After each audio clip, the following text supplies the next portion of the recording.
two types of people. People that want to be left alone and people that don't want to leave you alone. This is something that we're seeing some extremes of on both sides, right? All sides here in America. And there's a lot of just hostility. There's a lot of weight hanging in the air. You know, there's an anticipatory feeling, and it's weighing on everybody quite heavily. And you see just overall people being sporadic, being weird, being, I don't know, just a little bit. Things are off tilt. There's just a pressure. Now, it's no surprise to everybody, all of the corruption and all of the vile things that have been going on just in the world in general. And all the people who know what's going on, the issue is that the majority of them want to be left alone. The people who are causing a lot of the problems are the people that don't want to leave you alone. Now, people that want to be left alone usually leave other people alone, and that leaves them alone. People who don't want to leave you alone, they get together in groups. They have this weird understanding, alliance, whatever. And so they scheme and they do what have you, creating all sorts of problems for the other individuals. And we're seeing this now more and more as the government gets involved more and more in our lives, in our day-to-day functions. And you know this just by how much people are talking about or thinking about politics. It's unhealthy. But you also need to have an educated citizenship. Like, you have to have a civilian population that is educated in order to make decisions in a democracy, right? And you see what happens when people aren't educated. When people don't self-educate, they just feed the propaganda that comes towards them. And it leads to the terrible series of events that we have currently. You know, there are a lot of problems in this country. There are a lot of things very wrong with what is going on and what has been going on. And the majority of people understand this, but they also understand their overall lack of ability to influence or impact significant change while trying to live their own lives justifiably. You got kids to feed, you got food to put on the table, a roof to keep over your head. And that's enough for some people. That's more than enough. And they just want to live their lives. People on the left, people on the right, they want their family to be happy and safe. They want to have opportunity, the right to education, and do what they care to do. So, that doesn't seem like too much to ask, but it is, apparently. It's quite the issue. There's a lot of people who don't really want you to do what you want to do. They want you to do what they want you to do. And they like to use all sorts of different manipulations in order to make that happen. This has been seen time and time again. So, all of us people who want to be left alone, we need to kind of get together and have some organization. It's unfortunate that the way humans are is that you need a charismatic leader who can lead a cause, and it needs to be that of unification. It needs to be uniting the United States. Right now, it's like different countries. It's wild. There is an animosity towards our brothers and sisters.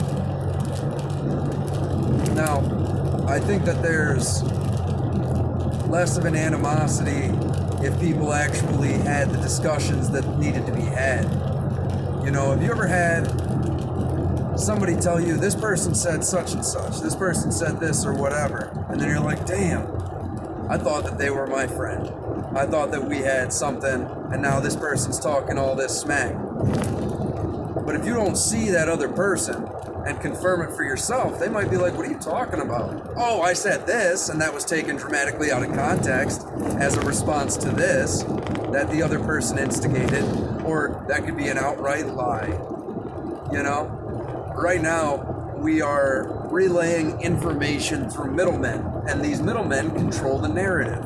And that is the media, the social media, you know, politicians, and all this fun. Everything has to filter through the algorithms that are designed to set up the agenda that they want. And it is not an agenda of unification. It is an agenda of division. It is about combating us against each other for whatever reason they can. If there is a wedge that can be driven, it will be driven. If it can be your sexual orientation or your gender or your ethnicity, especially your ethnicity, man, that's a classic. It's your religion, it's your beliefs, it's how you should raise your children, it's the food you should be eating, it's the medical supplies that you should be using. Anything and everything will be used to make us want to tear each other apart. And that is absolutely absurd, and it should be absurd to any people who are willing to listen or pay attention or see what is happening. Because we have a hell of a lot more in common with each other than those that want us to fight. All right, it is a class issue, not a racial issue. Okay, a poor white person, a poor black person have more in common with each other than they do with somebody who's making $500,000 a year but share the same ethnicity. You know, it's absolutely ridiculous. The cities are just places that breed like a psychopathic mentality, at least a sociopathic one, where you are unable to empathize with other individuals because you're just another cog in a wheel. You're another ant in the line. And everybody that you see is more than likely an annoyance, right? They're making noise as your neighbors. They're taking up space. They're taking up traffic.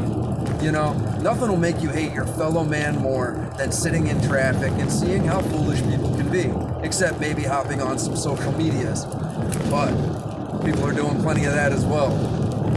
Everybody's locked up. Everybody's pent up. There's lots of aggression. There's a lot of passive aggression. These are not ideal things. So as we all move on forward through the fall of the Republic, there are certain questions we need to ask. Like, who are the people that benefit from us?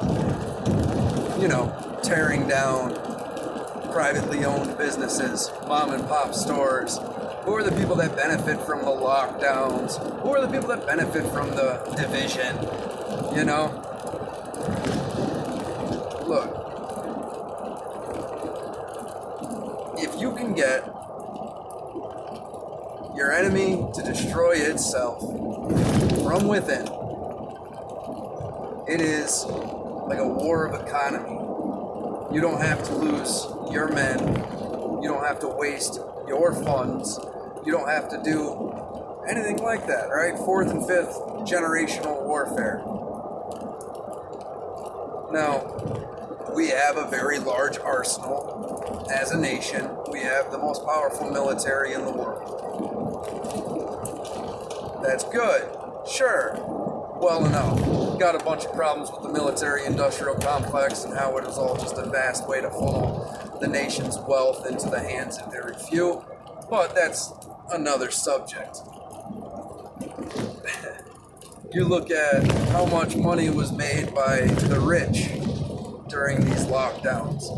You look at the media companies that make so much money off of division. If it bleeds, it leads. So Donald Trump, he's a divisive personality, but insofar as his policies, he's not very divisive. He was kind of more populist. Some things I disagree with, some things I definitely agree with. But insofar as a figurehead, he is divisive. He is definitely inspires extreme emotions of love and hate. You know, people are either really behind him or they really despise him, for the most part. Now, Barack Obama, he was a very divisive, dividing individual. He caused a lot of issues just with race and all of these things as well. It was a constant subject, you know, and we're arguably in the third Barack Obama administration, right? Isn't that kind of what this is? If you think that Joe Biden is making all of the decisions, he's a shot caller. He's a swamp creature. You know what I mean? That's just what it is. If you disagree, that's all well and good, but shoving on under the pressure or whatever. Nah, it's insane. You literally got Obama talking about how he wished he could just have a puppet go in place and he'd be able to have a third term. But hey, that's a story for a different time. Maybe. Whatever. There haven't been any real leaders that encourage the people to get along with each other, that thought about the group as a whole instead of what just directly played off of what was beneficial for them. You know, even the, like, Alexandria Ocasio-Cortez, whatever the fuck, Cortez, the AOC. Very, very divisive character. You look at all of the different news stations, all very divisive. You look at the social media, it's almost inspired for it. You know, because the beauty of social media is you're not having a direct interaction. A lot of people that are on these sites would not think of saying half the things that they do with an actual person in front of them. They might get punched in the face, and that's enough of a discouragement. But you see that with driving as well. People who drive like assholes, they won't cut you off at the line in a store, at least some of them, but they'll gladly cut you off in traffic because there is a medium there. You know, the car separates them from you. It's not a direct interaction, and it's definitely amplified with social media.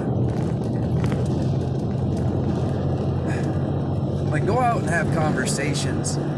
Have conversations with people that don't share the same perspective as you. Try and see things from their perspective, or explain your perspective to them. You know, it's more important to have the discussion and to think about matters. You know, there are a lot of problems. There are a lot of solutions. Everybody wants to argue about who's going to pay for healthcare. Why don't we have the discussion about why healthcare is so damn expensive? You know?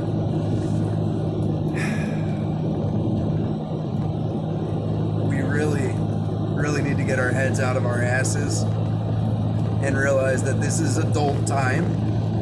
It's time to be adults. It's time to stop addressing the symptoms and start taking care of the problems. That was one of the first videos I did. That's all we do today is treat the symptom. We never treat the problem. You put a Band-Aid on it, but it's still bleeding. We have more in common with each other than those that want us to fight.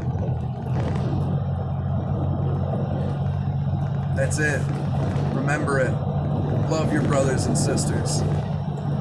Even if they're wrong, even if they're stupid, even if they piss you off.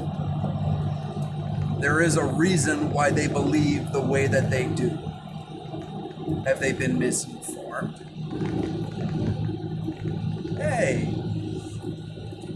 Weird. Because that person talking shit about you might not actually be talking shit about you until you go and talk with them in person. You know? Because chances are there's some common ground. I'm willing to wager. Most people want safety, freedom,